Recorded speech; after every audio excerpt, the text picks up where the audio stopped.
The YMCA. So I know back in the day at the YMCA or whatnot, they used to have stuff for the youth or whatnot. Used to have parties or whatnot, you know. I forget which mayor that was behind it or congressman that was behind it. I know Alvin Brooks was for it, and a couple of other politicians that was like pushing it back then. But it was kind of fun because back in the day we had stuff that we can do. We had FEC for jobs, where you can get jobs at what 13, 14, 15. Right. You had the YMCA on the weekend where you can kick it at. You couldn't grind on the females or whatnot, but for real, because if you get behind the females or whatnot and try to grind on them, they will turn the light on you. For real, like stop, you know, and then you can't do it. But they wanted the kids not to be in the streets. Yeah, they made sure that we wasn't out there robbing, stealing, and killing. Right. Here's something for you to do at the YMCA. You can, you know, we having a party tonight, but before the party, if you want to shoot the little, what is that little thing you turn ping pong or whatnot? The was it It's hockey? Well, That thing. Yeah. It was out. We updating it. 2000. It's that thing. That's it. Y'all know what it is. yeah. But yeah, we With the white ball, right? yeah, right, yeah, the little white ball.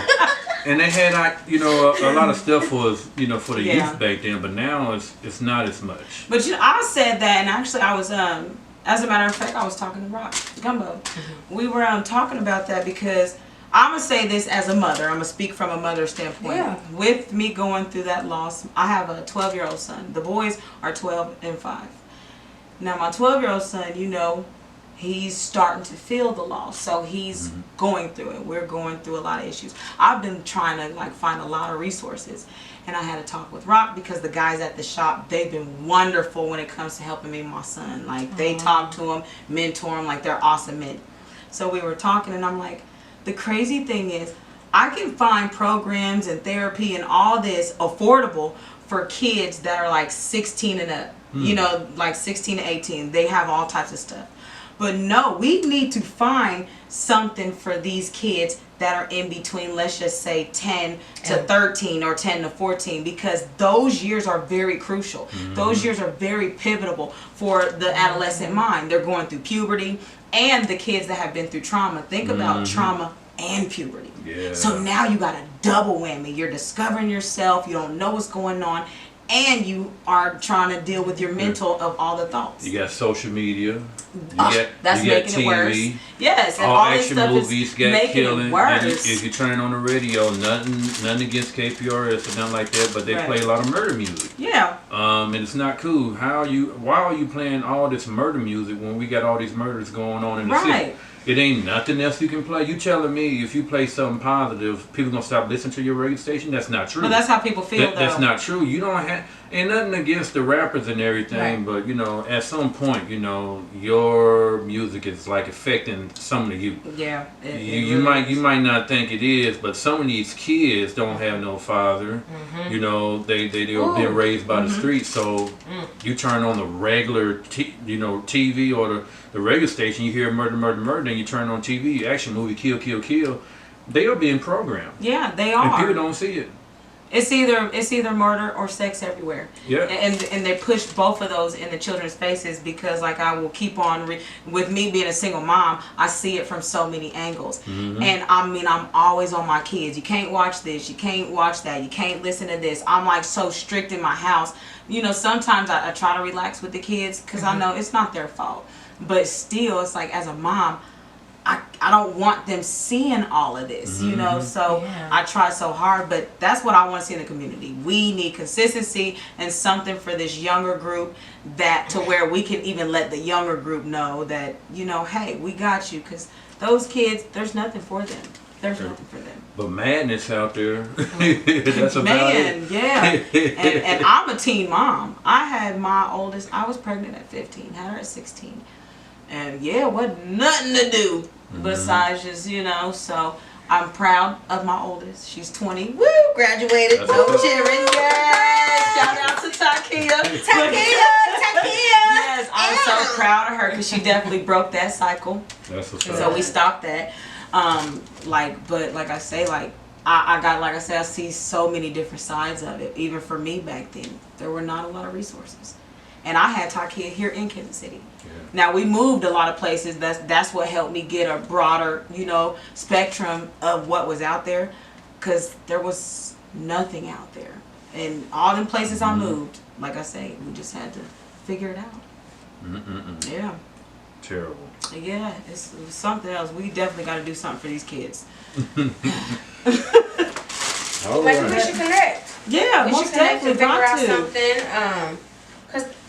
Because it really is true. I want to teach self-control. That's what I want to talk to the youth about. More self-control, because I feel like, especially for our culture, if we speak to these kids and teach them meditation and calming techniques and self-control, we could actually make a curve when it comes to some of the violence. Because think about it, a lot of violence is because we're not taught emotions. We're not taught how to filter the emotions, so it turns automatically into anger. Exactly. And we want to fight. Everybody's fight. You go, if they hit you, hit them back. Fight, fight, fight. No, because you're raising a bunch of pit bulls. Yeah. So at some point, they mimic what they see. Right. At some point, we have to change the narrative. At some point. So. True. Yeah. It's time. Yeah, and I'm ready. Like, I've been putting this out. This has also been in the making, so I'm putting that out there in the air. Like, yes, we got a tag team. I want to teach self-control. I want to teach meditation to the youth. Like, we got to put something together and get these youth programs back rolling. For real. Yeah, even music back out there. They're taking all this stuff away. Yeah, so. The right type of music. Right. But see, I'm talking about the kids playing the instruments. I'm not talking, because remember we remember when the Marching Cobras was back? What happened? I would say what happened, but I ain't gonna say it. Right. To be continued. It's a reason why they ain't know. But even stuff like that, though, that's what I'm just saying. Doing stuff with the kids, like, putting together this, like, I mean, do they still have the little youth bitty ball teams and stuff? I'm pretty sure somewhere. See, that's sad because they had this everywhere before. I don't know. So, I don't think so. look, somebody hit me up. Let me know. Well, she's still back to Kansas City too, though. You only been here for how long? 2 years. 2 years. So yes, okay. I mean, yeah, and I mean, I'm still, like I say, I'm still networking. But I mean, I've been researching. I've been looking around for stuff, especially when it comes to the 12-year-old. Facts. I gotta find something for him to do. No, it's true. Yeah. It's true. They have the Link program, the after-school program, but. Yeah. Like I say, I remember the Link program, boy. That program. Now for it's pretty cool, dog. What made it so bad? Before I got into HVAC, and before I went to Vanderbilt or whatnot, I tried to work for Link. Really? Because I was in between jobs or whatnot at the time, and I was needing work, and I was tired of working for the temp service, so I filled out an application with Link. They didn't hire me. I was like, I never heard about that job. This is what happened, man. We said it was pretty jacked up. I felt so uncomfortable in the interview. So I went to the interview or whatnot. What did you do? It's what they did. I'm waiting. It's what they did. It was like, so when I went to the interview, it was like 5 people interviewing me.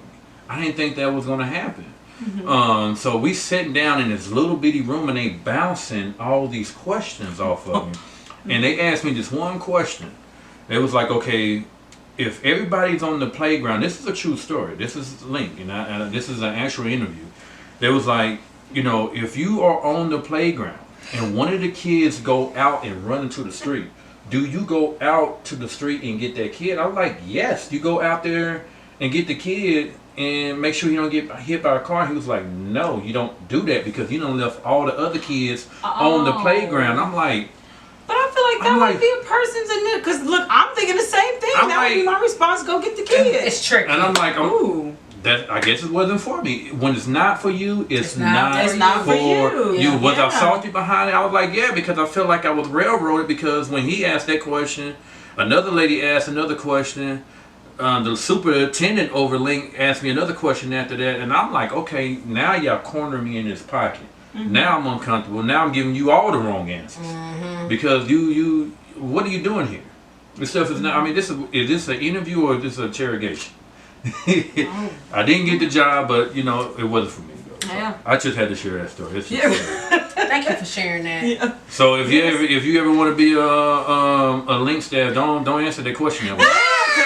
You cannot go out and save that boy that just ran out from the I group. know if You have my to let- kid don't get saved, somebody gonna have some problems real. at the school. You gonna have to let him get hit by the car and everything, so all the rest Bit of up the by a kids. dog.